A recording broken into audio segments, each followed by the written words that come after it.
Hey everyone. So last January 21st, the day after the inauguration, there was a prayer breakfast. And it wasn't particularly noteworthy, except for one thing.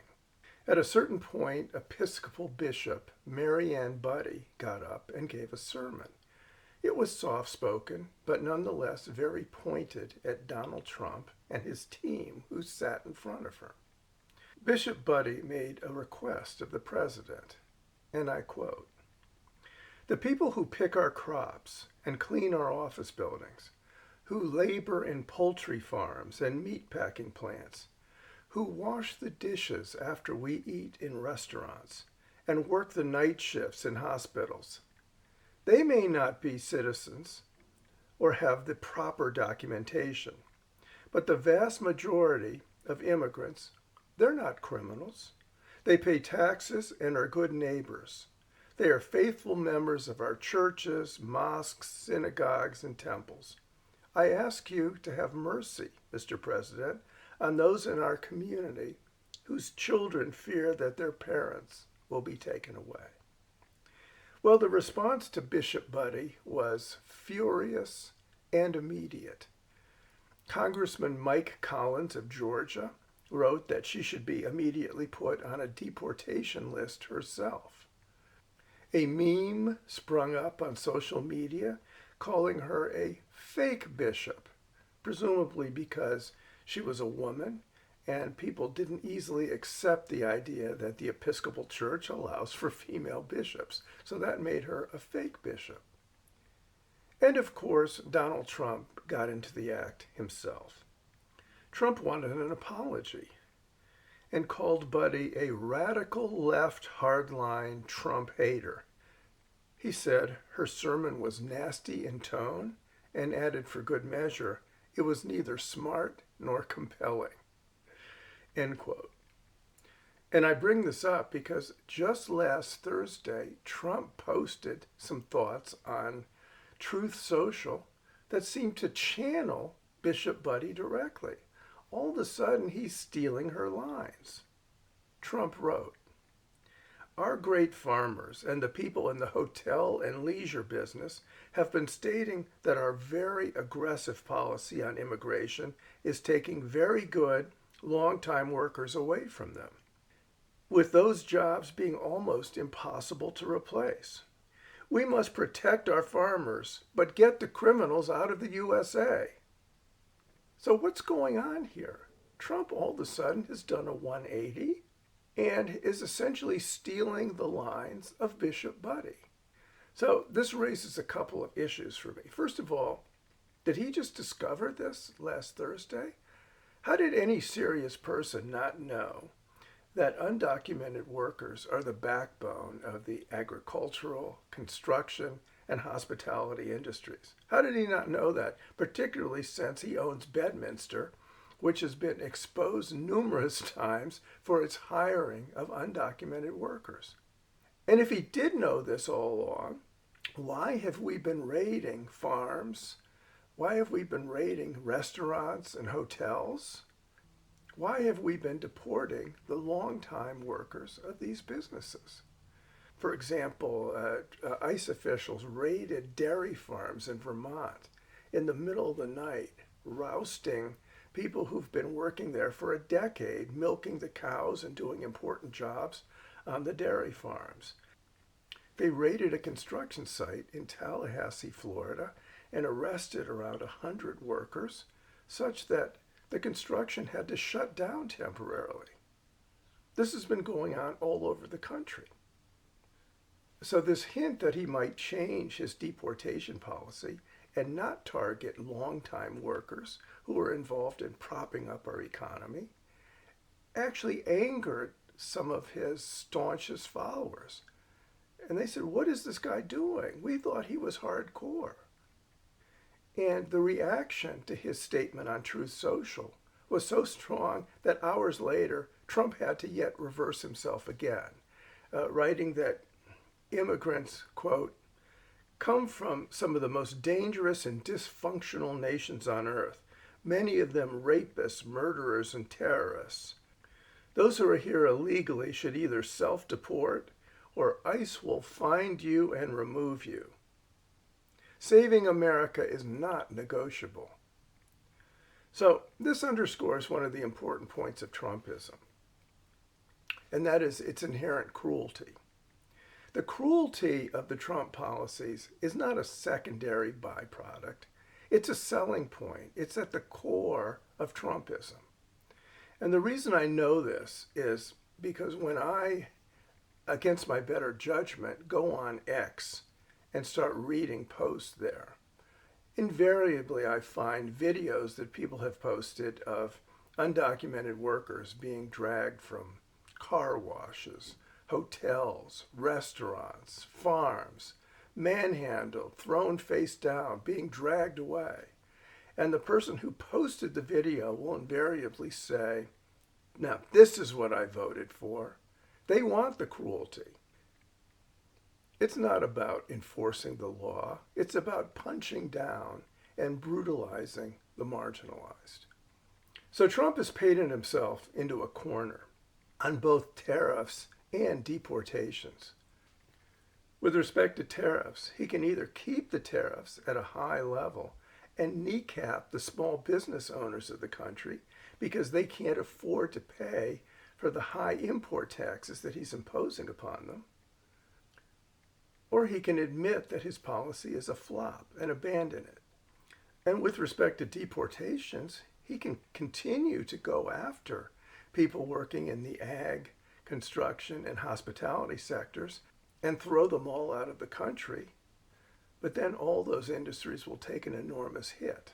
Or he can leave them alone and truly go after the worst of the worst. But that would disappoint his supporters. The dirty little secret of Trump's policies is that the concept of the worst is a fraud. That group of people who he keeps describing in the most malignant terms, it's minuscule. Overwhelmingly, as Bishop Buddy said, the undocumented workers here are good people trying to better their lives. Period. So to expand on my point about the folly and counterproductiveness of the Trump immigration policies, I'd like to tell one quick story drawn from American history. In 1861, the legendary Leland Stanford, for whom Stanford University is named, was the new governor of California. And not only was he the new governor of California, but he had a second extremely important role. He was now the person who was overseeing and responsible for the transatlantic railway. He was responsible for the building of the Central Pacific Railway, which would link the West Coast with the Midwest, which would link San Francisco with Chicago. Obviously, the importance of this great American challenge cannot be overstated. But prior to the beginning of this project, he stated somewhat boldly and bluntly to his California citizens that he would not be hiring Chinese laborers. Now you might be wondering, why is he excluding a pool of workers from his project?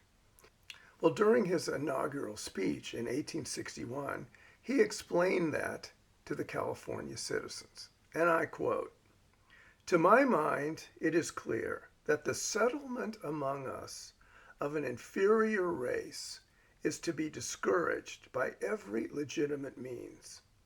Asia, with her numberless millions, sends to our shores the dregs of its population." End quote. He also expressed his view that unchecked immigration from Asia would produce a deleterious influence upon the superior race and, quote, repel more desirable immigration, end quote. So there he was, a forerunner to Donald Trump. He's essentially saying that these people are contaminating the bloodstream of our nation. I will not hire them. I will not promote more immigration from China. And my commitment on that is absolute. Well, a funny thing happened after that. He went to the Irish American population and asked them to work for him on this railroad. And the Irish collectively said, "What? Are you kidding us? You're asking us to work in high altitudes in the Sierra Nevada mountains over deep, perilous ravines, blasting dynamite through granite in those mountains, in triple digit temperatures, surrounded by disease, mosquitoes, and only on starvation wages that you'd be giving us? Hell no. Are you shitting us? Hell no, we're not going to do that work." And this underscores another recurring theme in American immigration. In every generation, there are jobs that American citizens don't want to do, and only newly arrived immigrants will perform those tasks. So what was Leland Stanford going to do? He had painted himself into a corner. Well, he immediately did an about-face and started hiring Chinese workers. By the end of the project, the Chinese worker percentage was about 90% of the workforce. And you know what? They did a terrific job. And by 1869, the first leg of the transatlantic railway had been completed, where there was a direct line from Sacramento to Omaha to Council Bluffs, Iowa. And with a little bit of effort, you could get from Chicago to San Francisco. This was a tremendous achievement and a complex and difficult undertaking. And I might add parenthetically that 1,000 Chinese workers died during the project. Now, you would think, given the success of the effort, that people would have changed their tune a little bit about Chinese workers.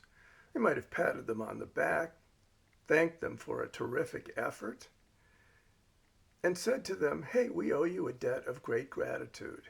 You are good, solid workers, and you're solid citizens, and you've contributed mightily to the American economy and American culture." No, none of that happened. In fact, 13 years later, we paid the Chinese back by passing the Chinese Exclusion Act, which banned any further immigration of Chinese immigrants into this country. And it was a law that was so robust that it stood for 60 years. Only World War II dislodged this incredibly harsh and restrictive law. So in conclusion, my point is a rather simple one. Xenophobia and anti-immigrant fever is as old as the American story. It is as fundamental to America as apple pie, and there is always room for some demagogue to start talking an anti-immigrant line and who achieves some success with it.